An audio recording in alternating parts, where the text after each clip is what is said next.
막걸리 메인 안주 올려보겠습니다. 관련해서 영상 먼저 보고 오시겠습니다.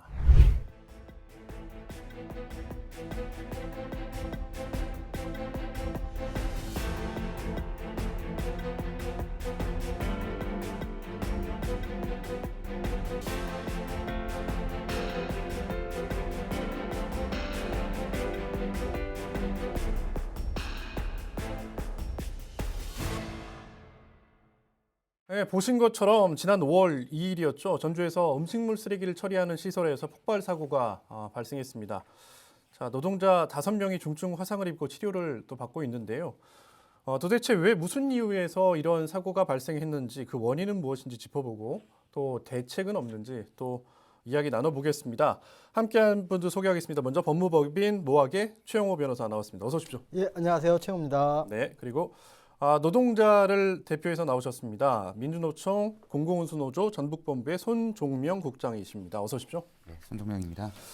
네, 오늘 사실 주제가 좀 무겁습니다. 왜냐하면 피해가 발생했고 실제로 그 피해자분들이 지금 굉장히 어려운 상황이기 때문에 좀 무겁긴 한데 그래도 이제 이 시설이 어떻게 보면 공공시설이잖아요. 그래서 이 공공시설에서 일어난 사건인 만큼 우리가 한번 짚어봐야 되지 않냐라는 차원에서 한번 다뤄보겠다고 준비를 했고요. 먼저 이제 우선 시청자들의 이해를 돕기 위해서 이번 사고가 발생한 전주 종합 리사이클링 타운이 어떤 곳인지 아주 간단하게 좀 설명을 드리자고 하면 자, 이름에도 힌트가 있습니다. 뭐냐면 전주를 비롯해서 완주와 김제 등 전주권에서 배출되는 재활용 쓰레기, 음식물 쓰레기, 그다음에 하수 슬러지 같은 것들을 처리하는 시설이 있는데요. 자, 바로 이곳에서 사고가 난 겁니다. 우선 좀 조심스럽긴 합니다만 우리 피해를 당하신 노동자 5분 계시잖아요. 지금 현재 좀 상태는 어떻다고 좀 얘기 듣고 계십니까?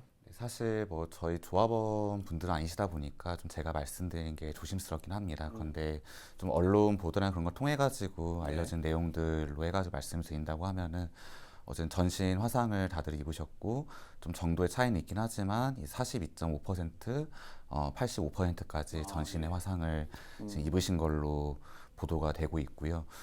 그래서 좀 수술을 대부분 다 마치신 걸로 알고 있긴 하지만 근데 인공호흡기를 착용했을 정도로 좀 이제 심각한 재해를 입으신 분들이 있는 걸로 알고 있습니다. 알겠습니다. 그러면 사고 당일로 한번 돌아가 보죠. 그 사고 당일 노동자들이 어디서 무슨 일을 하고 있었던 겁니까? 네, 이것도 일단 추측한 내용으로 말씀드리도록 네네. 하겠습니다. 일단 사고가 발생한 현장은 현장 내에서는 중층이라고 불리는 공간입니다. 네네. 이제 시설에서 음식물 쓰레기가 처리되는 과정에서 발생한 이제 소화 슬러지나 탈리액들이 모이는 저류조가 있거든요. 네네네. 그 저류조 위에 있는 층이 중층이라고 부릅니다. 그런데 이제 그 중층에는 여러 배관들이 이제 음식물 쓰레기가 발생한 이제 슬러지나 아니면 액체 같은 것들이 흘러가는 배관들이 질비하게 설치가 네네. 되어 있는데요. 그 배관을 교체하던 작업 중에 이제 재해를 입은 것으로 확인이 됩니다. 네. 그러니까 지금 말씀하신 것처럼 그 음식물 쓰레기나 하수 슬러지들이 모이다 보면 아까 말씀하셨던 것처럼 이제 그 무거운 것들은 가라앉고 네. 중층이 형성되고 그 위에 이제 이게 부패되기 때문에 예. 가스 같은 것들이 이제 나올 거 아닙니까? 네. 그래서 그걸 뭐 재활용하기도 하고 뭐 그렇게 하는데 이게 새해 나와서 폭발한 거 아니냐라고 아직까지 뭐 원인이 명확히 나오지는 않았습니다만 그렇게 추측할 수 있는 거잖아요. 네, 맞습니다. 사실 저희도 정확히는 아직까지는 사고원이 조사 중이긴 하지만 네. 근데 이제 사실 거기 이제 음식물 쓰레기에서는 굉장히 처리하면 굉장히 다양한 가스 같은 게 발생합니다. 네네. 뭐 악취 유발 물질로 발생하고 이제 메탄가스라든지 이제 그런 인화성 가스부터 해가지고 이제 각종 유해 가스가 발생할 수 있는 이제 미생물을 통해 가지고 이걸 분해하고 그런 과정에서 배출되는 가스들이 있는 겁니다. 그런데 이제 사실 좀 이따 뒤에서 말씀드리겠지만 거기에 어떤 이제 이제 거기 인화성 물질로 수정된 메탄 같은 경우에는 네네. 기본적으로 저희가 화학 시간에 배우지만 공기보다 가볍기 때문에 네. 이제 배기실만 잘 돼 있어도 네네네. 폭발이 일어날 정도로 그게 메탄이 축적되거나 그럴 가능성은 매우 낮습니다. 뭐 그런데 어쨌든 어떤 이유인지는 모르겠지만 거기에서 그 작업 공간에 메탄이 폭발이 일어날 정도로 상당한 농도가 축적이 됐고 거기에서 뭐 이제 배관 교체 작업 중에 화기를 사용했다든지 안 그런 화재를 일으킬 수 있는 원인이 발생을 해가지고 폭발이 일어난 것으로 보입니다. 뭐 이게 설명만 들어서는 머릿속에 좀 잘 안 떠오르는데 우리 네. 국장님께서 이제 그 사진을 하나 제공해 주신 게 있어요. 사진을 좀 띄워놓고 이야기를 해보죠. 이게 아마 우리 노동자들께서 배관 작업을 했던 그런 공간 같아요. 네. 사진 뭐 제 뒤에도 나오지만 이 사진에 대한 설명을 간단하게 해주시죠. 이 어떤 공간입니까 이게? 아까 말씀하셨던 공간 같긴 한데. 네, 맞습니다. 여기가 이제 중층이라는 네. 공간의 사진을 찍은 거고요. 지금 보시면 알겠지만 저기 청색 배관들부터 해가지고 저기 뭐 이제 스테인으로 된 배관들 네. 이 상당히 이렇게 질비하게 있는데요. 저 공간을 설명을 드리면은 저기가 아까 말씀드린 아래 이제 저류조가 있습니다. 이 네네네. 쓰레기들이 음식물에서 발생한 탈리액 같은 게 모이는 저류조가 있다 보니까 지금 보시는 저 사진 밑에 네, 맞습니다. 지금은 눈으로는 안 보이지만 아래 예. 있다는 거 저류조가 있다는 예, 얘기잖아요. 맞습니다. 예. 이제 거기에 계속 악취 같은 게 올라오고 이제 그런 곳이죠. 사실 현장의 노동자들은 저기 근처인 통로를 지나가는 것도 꺼려할 정도로 굉장히 악취가 많이 발생하고 네, 그럴 것 같아요. 가끔 눈이 따가울 정도로 그렇게 뭐 가스가 많이 발생하는 공간이 저도 이제 작년에 그 전북 노동정책연구원에서 저기 전주 이사이타운에 노동환경 실태조사를 진행해가지고 딱 한 번 저 공간을 지나가 본 적이 있습니다. 그 진짜 악취가 너무 심했고요. 저 눈뜨기도 힘들었고 갖다 대추통도 심했고 사실 저 공간을 지나가면서 저도 모르게 이제 구역질 이렇게 예, 나올 예. 정도의 공간이었습니다. 그리고 노동자들은 작업을 할 때 방독면을 끼고 작업을 하는 경우도 있을 정도로 악취와 유해가스 발생이 심한 곳이고 그리고 작년에 이제 저기 뭐 사진은 잘 안 나와 있긴 한데요. 저기에 이제 급배기 시설이 존재하긴 합니다. 네네. 그런데 이제 제대로 기능을 하지 못하고 있다는 현장 노동자의 증언이 네네. 작년 조사에 있었고 근데 급배기 시설이라고 하는 건 아까 말씀하셨던 이게 가스가 아니면 뭐 누출이 되든 아니면 뭐 악취가 나든 그런 것들을 이제 환기시켜주는 역할을 하는 네, 맞습니다. 시설인 거잖아요. 전기를 빼내고 넣어주고 네네네. 이제 그런 시설이라고 볼 수 있어요. 어쨌든 그래 노동조합 같은 경우에는 저곳이 이제 워낙 이제 작업하기 너무 힘들고 저희 작업이 너무 힘들기도 하고 정말로 목숨을 잃겠다라는 생각이 들 정도 공간이다 보니까 이제 2019년부터 노사협의회 네. 같은 곳에서 유해가스나 악취 저감 대책을 지속적으로 마련하고 요구해왔던 곳이기도 합니다. 하지만 제대로 개선이 안 이루어졌습니다. 알겠습니다. 변호사님. 지금 이제 저 작업 공간, 우리 노동자들이 일했던 공간을 좀 보셨는데 이런 공간에서 일을 처리한다. 좀 어떻게 봐야 됩니까? 이게 뭐 리사이클링 센터가 사실은 좀 더럽고 악취나고 뭐 유해가스가 있으니까 계속 지하화하니까 네네. 오히려 위험도는 더 커진다는 얘기가 많이 있거든요. 예, 예, 예. 그리고 아마 국장님께서 전북 노동정책연구원에서 아까 말씀하셨는데 작년 한 10월쯤에 발간된 것 같은데 전주종합 리사이클링 타운 노동조건 실태조사에서 좀 저희가 중층 뭐 이렇게 표현을 하는 것 같더라고요. 그래서 네네. 말씀하신 대로 저기가 지나다니기조차 되게 겁난다. 그리고 사실 사람 몸이 되게 좀 대단한 것 같다고 하시면서 저기에 있는 어떠한 그 시설들이 철 같은 게 부식이 되는데 네네. 저기서 계속 상존하는 내가 부식이 안 되는 게 참 신기하다라고 할 정도 이런 말씀까지 하시더라고요. 저도 네네. 그 실태조사 보고서를 보니까 되게 힘들어 하신다는 생각이 되게 많이 들더라고요. 그래요. 아무튼 노동 환경이 굉장히 열악할 수밖에 없잖아요. 열악하다라는 것들을 노동자의 증언을 통해서도 확인이 된 것 같고요. 또 이제 모르겠습니다. 지금 방송이 나갈 때쯤에는 이 폭발 사고의 원인이 나왔을 수도 있긴 합니다만, 국장님, 이 폭발 사고의 원인 지금 조사 중에 있는데 어떤 점이 좀 명확히 규명돼야 된다고 보세요? 네, 뭐 밝혀져야 할 게 한두 개는 아닌데요. 네. 일단은 사실 가장 중요한 거는 사업주가 이제 안전관리 의무를 다 했는지 네. 그리고 작업 당시 안전이 확보된 상태의 작업이 이루어졌는지 밝혀지는 게 가장 중요할 것 같습니다. 네. 예를 들어가지고 이제 기자회견 때도 이제 운영사들이 얘기한 거긴 한데요. 급배기 시설 작동 여부라든지 급배기 시설이 제대로 되고 있었는지 이런 게 모니터링 되고 있었는지 이런 부분이 확인돼야 할 거고 어쨌든 인화성 가스가 발생하는 공간입니다. 네네. 그런데 이 인화성 가스를 측정할 수 있는 경보기라든지 이제 그런 것들이 설치가 되고 제대로 작동했었는지 고장난 상태는 아니었는지 사실 이게 확인돼야겠죠. 안 그렇다고 하면 만약 그렇지 않다고 하면은 작업자들의 위험 요소를 파악하지 못한 상태에서 작업을 했다고 볼 수가 있는 거니까요. 그리고 인화성 가스가 발생하는 공간에서 부적절한 화기 사용이 있지는 않았는지 네네네. 그런 것도 확인될 필요가 있을 겁니다. 이건 어쨌든 이제 사고 당시에 이제 그런 정황인 거고요. 그리고 사고 시점뿐만 아니라 그 전부터 시설의 안전 진단이나 위험 요인 파악이 제대로 이루어졌는지 밝혀져야 합니다. 시설의 위험 요인 같은 거를 제대로 파악하고 이걸 개선하기 위한 조치를 운영사들이 했을지 그런 것들이 확인이 돼야겠죠. 자, 변호사님. 이제 이게 물론 가장 중요한 거는 우리 피해 보신 노동자들의 피해 회복, 그다음에 빨리 건강을 찾는 게 가장 중요하긴 하겠습니다만 어찌됐든 이게 법적으로 문제가 될 수밖에 없는 부분이 있잖아요. 최근에 이제 중대재해처벌법 같은 경우도 이게 고용노동부에서는 적용을 하겠다라고 발표까지 된 상황입니다. 어떻게 보세요, 법적으로는? 산업재해가 발생을 하게 되면 원칙적으로는 형법상의 과실치상이에요. 아, 예. 사업주나 거기에 관리자가 누군가 근로자 노동자가 다쳤을 경우에는 과실로서 다치게 했다 과실치상이고 여기에 좀 구체적으로 어떤 의무를 위반하고 어떤 걸 잘못했는지 이게 기존에는 산업안전보건법상에 어떠한 안전 조치를 하지 않았을 경우에 말 그대로 가장 쉬운 예가 머리 헬멧을 안 쓰게 했을 때 이걸 지시를 안 했을 경우에 이런 경우에 이제 안전지침 불이행으로 사업주나 관리자가 바로 여기에 대한 형사 책임을 지는 거고 사실 가볍진 않아요. 5년 이하 징역이나 5천만 원 이하 벌금이니까. 근데 여기서 이제 사실 중대재해처벌법은 단순한 안전조치 의무 위반이 아니라 이제 여기에서는 아까 산업안전보건 안전조치잖아요.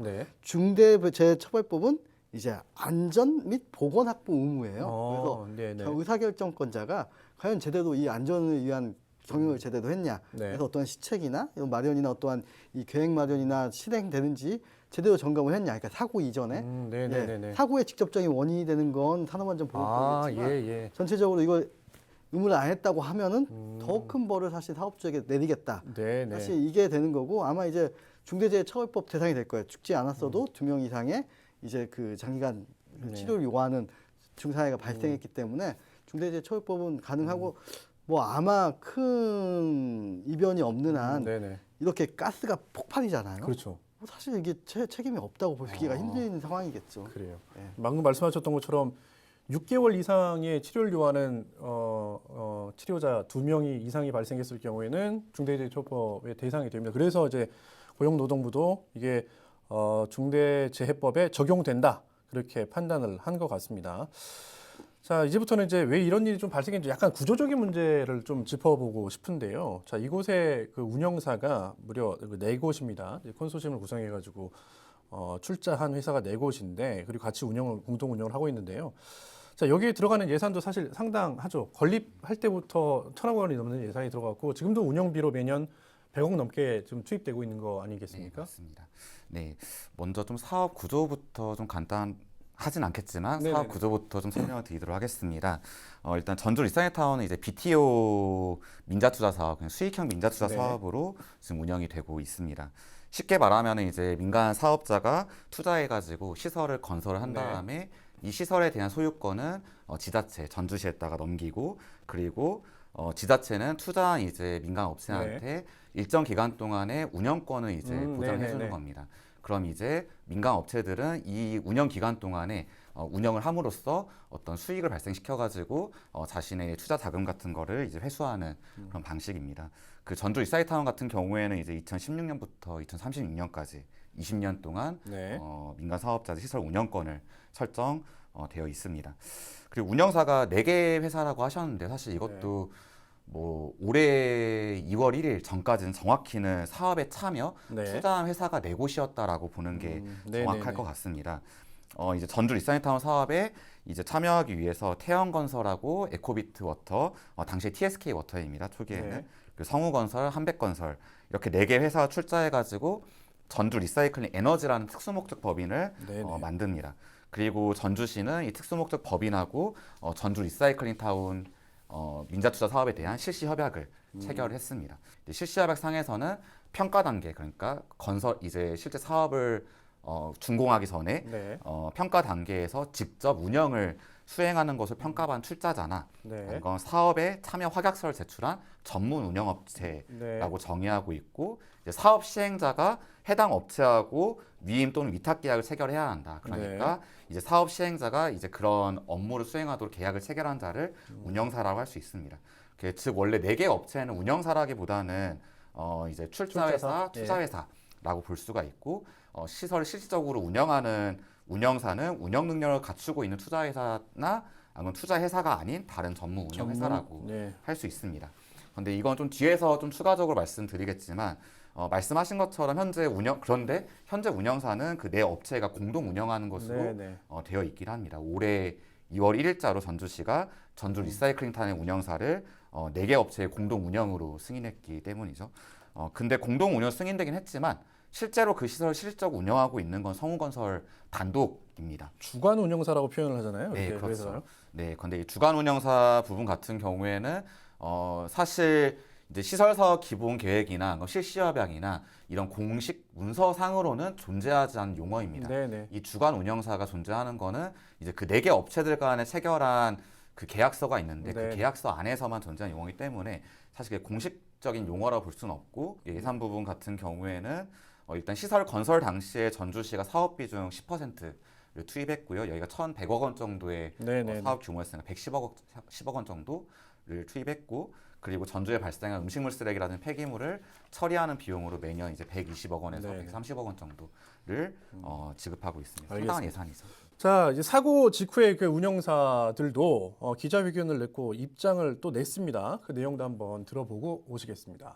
가능하면 오늘 좀 빨리 끝내서 내일 뭐 처리에 문제 없게. 그 다음에 저거 시민들한테 혹시라도 전화가 올 수도 있고 우리한테는 오지는 않지만 시한테도 그렇고 수거가 안 됐다 그랬다. 그러면 뭐 저희도 상당히 부담이거든요. 그거에는 관리자뿐만 아니라 현장에 계신 분들이 상당히 부담 많이 갖고 있습니다. 그런 점에서 좀 다급하게나 아니면 자기들 판단이 좀 빠르게 절차가 조금 더 준수돼야 되는데 그게 좀 약하지 않았나 이거는 그렇게 보여집니다. 네, 이렇게 물론 이제 피해자와 가족들에게 위로의 말씀을 전한다고 고개를 숙이긴 했습니다만 기자회견 중에 보고되지 않은 야간 작업이었다라고 하는 이제 그 발언이 나와서 이거 책임 회피성 발언 아니냐라고 이렇게 기자들이 따져 물어서 또 변명하기도 했는데 뭐 그런 내용을 좀 듣고 오신 것 같습니다. 변호사님 입장을 좀 듣고 오셨는데 어떻게 좀 보셨어요? 뭐 보고되지 않은 작업이라고 하니까 마치 자기가 책임을 좀 면피할 수 있을 것 같다는 생각을 하실지 모르는데 그건 좀 상관이 없는 것 같아요. 상관없습니까? 크게 상관은 없는 것 같아요. 왜냐하면 산업안전보건법이나 중대재해처벌법상의 어떠한 뭐 그 해당 일이 그 회사의 업무였냐 아니냐. 만약에 회사의 업무가 아니라 거기서 만약에 뭐 도박을 한다거나 노름을 한다고 해다가 사고 났으면 좀 얘가 달라지겠지만 배관교체 작업이잖아요. 네네네. 그럼 정확히 회사의 업무를 하다는 거니까 내가 지시하신 업무라고 해서 그게 회사의 업무가 되지 않는 건 아니니까. 아 예. 그건 이제 모르겠어요. 누군가 그 중간에 그 관리자로서의 책임을 면할 수 있을지 모르겠어요. 내가 직접적으로 업무 지시를 했다 안 했다. 네. 근데 뭐 궁극적으로 어떤 경영주나 거기에 있는 대표이사나 뭐 해당 업무의 관리자는 책임을 면할 수는 없는 거겠죠. 그래요. 그러니까 말씀하셨던 것처럼 이게 거기서 다른 일, 그러니까 업무와 관계없는 나한테 주어진 임무와 관계없는 다른 일을 했다면 모를까? 어찌됐든 이게 야간 작업이었든 보고되지 않은 작업이었든 자기가 자기 일을 한 거다라는 말씀이신 거잖아요. 네. 회사 일을 한 거니까. 회사 일을 한 거니까 알겠습니다. 자, 그런데 사고 이후에 사실 또 논란이 됐던 게 또 하나 있어요, 국장님. 뭐냐면 고용노동부에서 작업 중지 권고를 내렸는데 이게 무시됐다라고 하는 그 언론 보도도 나와서 좀 논란이 됐었잖아요. 네, 사실 저희도 언론 보도 보고 알게 됐습니다. 뭐 보고 진짜 저는 아연실색했거든요. 예, 진짜 예. 이렇게까지 어마무시한 짓을 하는구나라 생각했는데. 그러니까 잠시만요. 네. 이 설명을 왜 이렇게 아연실색하셨는지 제가 좀 보충 설명을 드리면 네. 폭발 사고가 벌어졌고 거기에서 5명의 사상자가 나왔는데 그 다음에 고용노동부에서 당연히 네. 이 시설이 안전할지 그러니까 안전하지 못하다고 판단을 하고 네. 작업 중지 권고를 내린 거잖아요. 네. 근데 또 다른 작업을 했다라는 얘기이기 때문에 이렇게 표현하신 것 같아요. 사실 그렇다기보다는 지금 현재 추정되는 사고 원인은 배관 연결 작업이지 않습니까? 그런데 이제 그 어린이날 연휴 지나고 보니까 분리되어 있던 배관이 지나고 보니까 연결돼 있다는 겁니다. 그러니까 예, 예. 사고 원인으로 추정되는 작업을 네네. 그 작업 중지 권고가 내리는 상황에서 진행했다는 거예요. 거기에 위험 요소가 제거가 됐는지 안 됐는지 확인되지 않는 상황에서. 그래서 사실은 이제 이런 점에서 일단 하나가 문제일 수 있고요. 두 번째로는 운영사 측이 그때 언론 보도에 뒷정리를 했다고 말했습니다. 네. 간단 뒷정리했다고 그렇게 얘기를 했는데 사실 사고 원인 조사에 진행 중이잖아요. 네네. 그런데 그런 상황 뒷정리를 한 거는 사실상 사고 현장을 훼손을 한 것이라 볼 수가 있고 증거인멸일 수도 있는 거죠. 네, 사실 거의 여기에 한 가지만 더 말씀드리고 싶은 거는 저는 노동부의 대응이 좀 안이했던 것도 이런 비상식적인 일을 발생시킨 원인 중 하나라고 생각합니다. 이제 사고 직후에 이제 저희 본부가 기자회견도 진행하고 고용노동부 전주시청장하고 면담도 진행을 했는데요. 노동부에다가 작업 중지 명령을 내릴 것을 좀 요구를 했습니다. 네네네. 애초에 그런데, 말씀하셨던 네, 거죠? 맞습니다. 명령을 내릴 걸 요구했는데 노동부는 사고 직후에 작업 중지 권고를 내렸죠. 예, 예. 그런데 이제 언론 보도에서는 좀 의아했는데 이제 권고를 내렸기 때문에 네. 한 달 정도 이제 작업이 이루어질 수 없다. 이제 그런 식으로 이제 보도가 나오긴 했어요. 근데 사실은 말 그대로 권고기 때문에 이걸 지킬 의무가 없습니다. 강제력이 없습니다. 네. 이 조치는. 그래서 사업주가 작업을 한다고 해도 어떤 제재도 불가능하고 그리고 원래는 작업 중지 명령을 내리면 해제 절차를 밟아야 하는데 그 명령 해제 절차를 네네. 밟을 필요도 없고 만약 작업 중지 명령을 내렸다면 산업안전보건법에 따라 가지고 5년 이하의 징역이나 네네. 5천만 원 이하의 벌금에 처해질 수 있는 사안입니다. 운영사가 좀 경악할 만한 비상식적인 짓을 하기도 했지만 노동부의 소극적 대처도 아쉽다고 할 수 있습니다. 그 맞습니다. 예, 노동부의 소극적 대처도 아쉽긴 한데 사실 노동부에서도 그랬을 것 같아요. 작업 중지 권고 내렸으면 보통은 다 안 하는데 황당했을 것 같긴 하고요. 저도 이제 사실 그 사고 현장 가봤습니다만 그 경찰의 폴리스 라인이 쳐져 있고 그 폴리스 라인 안으로는 접근하지 못하도록 뭐 그렇기 위해서 쳐놓은 거잖아요. 그렇게 지금 사고 현장에 대해서 원인을 조사 중에 있고 그다음에 고용노동부에서 작업 중지 명령 안에 권고지만 했는데 그냥 그 폴리스 라인도 무시하고 고용부의 권고도 무시한 거잖아요. 이거 어떻게 보십니까, 이거 변호사님? 지금 보면은 그냥 법적으로 좀 따져보면 네네. 산업안전보건법상 55조는 작업 그 중대 재해 발생 시 작업 중지 조치라고 되어 있어요. 예, 예. 그래서 그러니까 중대 재해가 확정이 되면 아마 할 수 있다고 되어 있는데 대부분 이제 하겠죠. 만약 위험하니까 하겠는데 이제 노동부 설명은 그거죠. 아직 6개월 이상 2명이 나오는지 몰랐는데 바로 조치할 수 있는 내가 권한은 없다. 그래서 51조도 가요. 그래서 51조는 사업주의 작업 중지예요. 그래서 네네. 너 사업주의 작업 중지, 너 위험하니까 네가 가서 판단해서 작업 중지를 해야 된다라고 해서 권고를 보내 51조에 따라서. 그래서 뭐 그랬는데 아마 모르겠어요. 사실 폭발 사고 나서 다쳤는데 의학적으로 진단서 떼가지고 뭐 권고를 네네네. 해야 되냐 말아야 되냐 이건 좀 차이가 있을 수는 있겠지만 네. 뭐 사실 아까 말씀하셨지만 왜 사고가 났는지 알 수 있는 상황이죠. 그냥 네네네. 괜찮다고 그렇죠. 생각했나 보죠. 뭐. 약간 뭐 실소를 보이시는데 아까 말씀하셨던 것처럼 이게 중대재해처벌법이라고 은인들이 고용부가 판단했다고 하면 아까 말씀하셨던 뭐 54조인가요?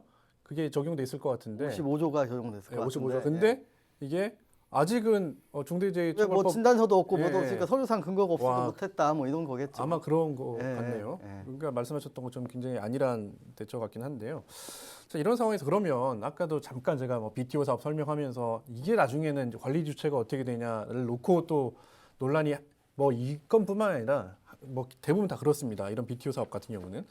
자, 전주시 책임은 없는지 한번 이 부분도 좀 따져봐야 될 것 같은데 어떻게 보십니까, 국장님은? 네, 일단 저희 같은 경우엔 전주시 책임이 없다고 볼 수 없다라고 생각합니다. 그러니까 전주 책임이 있다 네, 이렇게 저희 책임이 말씀하시는 거잖아요. 있다라고 생각합니다. 네. 일단은 그 시설은 시민들의 세금이 투입돼 만든 시설이고 그 시설 소유 자체도 전주시에 귀속되어 있습니다. 그리고 민자투자법이나 안 그러면 이제 실시협약을 본다 하더라도 전주시는 주무관청으로서 사업 시행자의 업무를 감독하거나 명령하거나 할 수 있습니다. 네네. 정상적 사업 그래야죠. 운영을 위해서.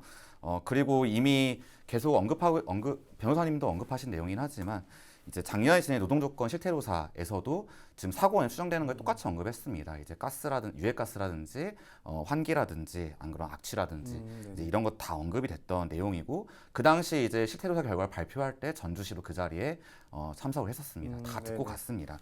그런데 하지만 전주시가 뭐 이것 말고도 시설에 여러 가지 논란이 있긴 했지만 이런 논란들이나 문제에 대해서 전주시가 적절한 조치를 취한 적은 없었습니다. 그래서 전주시가 자신들이 가지고 있는 관리 감독 권한만 적절히 사용했어도 좀 이렇게 좀 참담한 사고감이 발생하지 않았을 겁니다. 그래서 전주시의 책임이 있다라고 볼 수밖에 없습니다. 그러니까 이게 그 우리가 갑자기 하인리 법칙이라고 네, 맞습니다. 하잖아요. 우리 그 산업 재해가 발생하면 항상 이제 등장하는 거긴 한데 이 한 건의 큰 사고가 중대 사고가 발생하기 전에는 비슷한 류의 29건의 이제 경미한 사고가 발생하고 그다음에 그런 징후가 300건 정도가 보인다. 이제 이 법칙인데 이것도 이제 그런 말씀이신 거잖아요. 전주시가 몰랐던 게 아니다. 아까 2월 1일자 상황으로 본다고 보시면은 전주시는 이제 성우건설이 이미 올해 1월 1일부터 네. 단독으로 시설을 운영하고 있는 상황에서 2월 1일에 4개 업체의 공동 운영을 승인을 했는데요. 그럼 여기에서 운영사들이 제시하고 있는 논리, 전주시가 이걸 승인한 논리가 좀 굉장히 기가 막힙니다. 그 성우건설, 한백건설은 다른 폐기물 처리 시설 운영 실적이 없습니다. 네네. 전주 리사이클타운의 시설 운영에도 그전에 참여하지 않았습니다. 그런데 투자 지분을 가지고 있으니까 운영 실적이 존재한다라고 얘기하면서 공동 운영사로 승인해달라라는 네. 게 논리입니다. 이 논리를 좀 쉽게 설명한다고 하면은 내가 삼성전자 주식을 가지고 있으면은 반도체를 만든 실적이 존재한다라는 그런 논리로 볼 수가 있는 거거든요. 그래서 사실 저는 이런 공동 운영 승인이 이게 논리적으로 맞지도 않고 현실에 맞지 않는데 좀 운영사 변경이 불법이다라는 논란을 피하기 위한 그런 면피하기 위한 그런 조치였다라고 생각을 합니다. 어쨌든 이번에 결국 5명의 전신 화장자가 발생하는 중대재해가 발생했는데 폐기물 처리 시설 운영 경험도 없고 이해도도 없는 업체가 과연 얼마나 시설을 안전하게 운영해왔을까? 그 노동자들의 작업 중 유해 요인에 대한 인지와 조치를 얼마나 취했을까? 저는 의문입니다. 어쨌든 사고 원인의 조사 철저히 이루어져야겠지만 저희는 예견된 인재였다라는 생각을 지울 수가 없습니다. 전주시는 어떻게 항변하냐면 아까 지금 삼성전자 예를 잠깐 드셨습니다만 귀에 쏙 들어오긴 합니다만 전주시는 어떻게 표현을 하냐면 이게 운영사로 들어올 수 있는 자격은 충분히 갖췄다. 다만 그 경험, 그러니까 업계로서의 경험이 있느냐 없느냐를 만약에 따지자고 하면 그러면 신규 업체는 아예 그냥 그 진입 장벽 없이 못 들어오는 거 아니냐, 진입 장벽 때문에 못 들어오는 거 아니냐. 라고 한 게 전주시의 입장이거든요. 그러니까 전주시 입장도 저희가 한번 담아봤으니까 잠깐 보고 오시겠습니다. 지분을 같이 가장 많이 운영하는 앞으로 운영하는 데가 누구냐? 태영이에요. 그래서 우리가 명확히 공동수급체 대표는 태영이다. 태영이고 주간 운영사든지 관리 운영사든지 뭘 운영하든 간에 그 자체에 대해서 4명이서 정할 것이지 우리가 주간 운영사는 누구라 하라 승인하는 사항은 하나도 없습니다. 네, 이 입장에 대해서 변호사님은 좀 어떻게 보셨어요? 근로계약 계약 주체가 누구고 네. 여기에 대한 수익 주체가 누구냐 사실 생각해보면 명확하잖아요. 네네. 사실 자기네들이 이걸 제대로 관리를 안 하겠다는 의지를 표명한 거잖아요. 그래요? 예. 그렇게까지 보십니까? 뭐 그런 거죠. 뭐 사실 말이 안 되는 거잖아요. 근데 저도 좀 이해가 안 되는 게 그냥 출자 사고 운영사인 건 알겠어.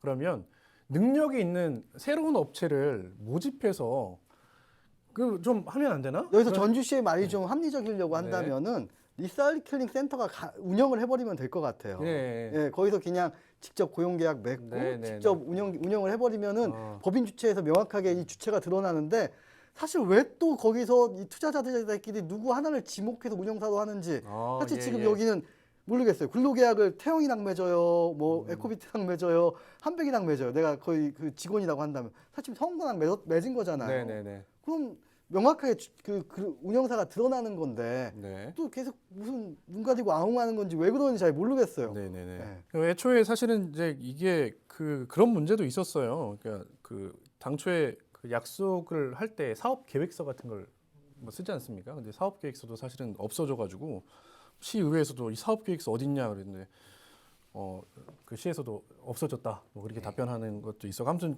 그 구조적으로 참 문제가 진짜 많았습니다. 근데 내용을 좀 정리를 해야 될 것 같은데요. 전 사실 내용 그 취재하면서 아까도 잠깐 언급했습니다만 이런 사고가 발생했을 때 책임 주체가 누구냐를 놓고 계속 이제 핑퐁 게임이 벌어지지 않습니까?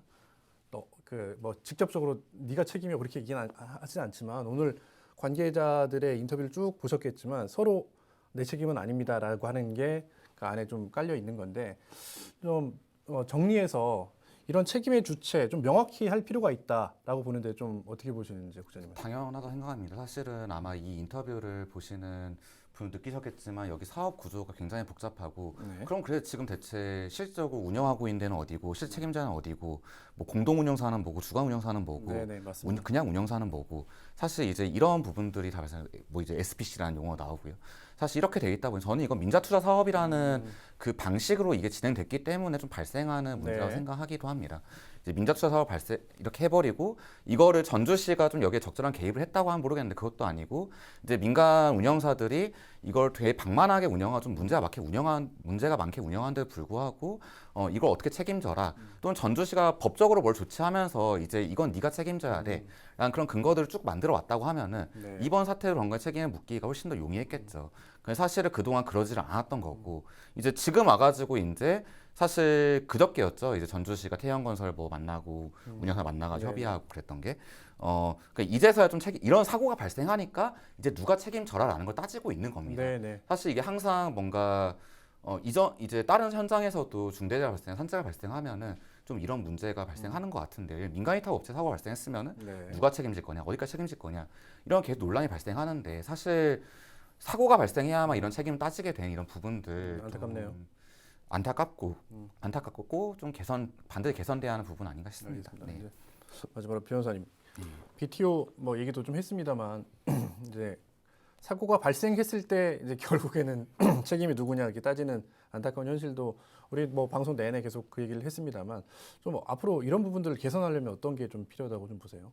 사실은 이제 이게 좀 복잡하잖아요. 전주시 있고 그 리사이클링 센터가 있고 공동 운영사 4개가 있고 네네네. 주거형사 성우건설 이렇게 있어요. 그럼 네. 사실은 직접적으로는 지금 성우건설이 책임을 질 거예요. 네. 근데 이제 어디까지 올라갈 수 있을까? 음, 근데 사실 이 업무 자체는 사실은 지자체의 업무잖아요. 네. 쓰레기 처리나 이런 업무들은 지자체의 업무니까 여기가 관리 책임을 배제할 수는 없을 거예요.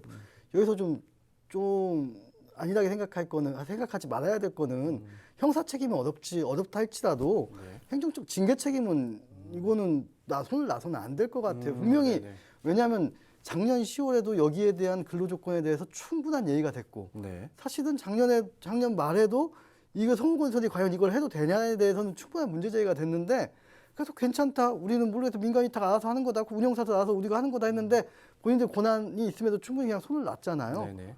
사실 뭐 이런 방만한 책임에 대한 방만이잖아요. 4개가 거쳐 있으니까 뭐 나까지는 안 미치겠지 이런 생각들이 사실 사고의 네네네. 원인이 되지 않았을까. 그래요. 네. 알겠습니다. 오늘 뭐 긴 얘기 나눴는데요. 혹시 하실 말씀 다 하신 겁니까? 아니면 뭐 또 뭐 하실 말씀 있으십니까? 마지막으로 네네. 사고 원인에 대해서 철저히 진상 규명되어야 할 뿐만 아니라 운영사들을 비롯해서 전주시청도 그 책임을 저는 엄중히 물어야 한다고 생각합니다. 그리고 노동자가 죽고 다쳐야 뭔가 대책이 나오고 그 대책이 지켜지지 않아가지고 또다시 사고로 이어지고 이런 굴레에서 저희 한국 사회가 벗어나야 하는 거 아닌가라는 생각이 듭니다. 네, 알겠습니다. 네, 오늘 준비한 내용은 여기까지인데요. 어찌됐든 우리 지금 회복 중에 계실 건데 우리 노동자들의 빠른 쾌유를 빌겠습니다. 오늘 준비한 내용은 여기까지입니다. 두 분 말씀 고맙습니다. 감사합니다. 네, 막걸리 천태만상 오늘 준비한 소식은 여기까지입니다. 시청해주신 여러분 고맙습니다.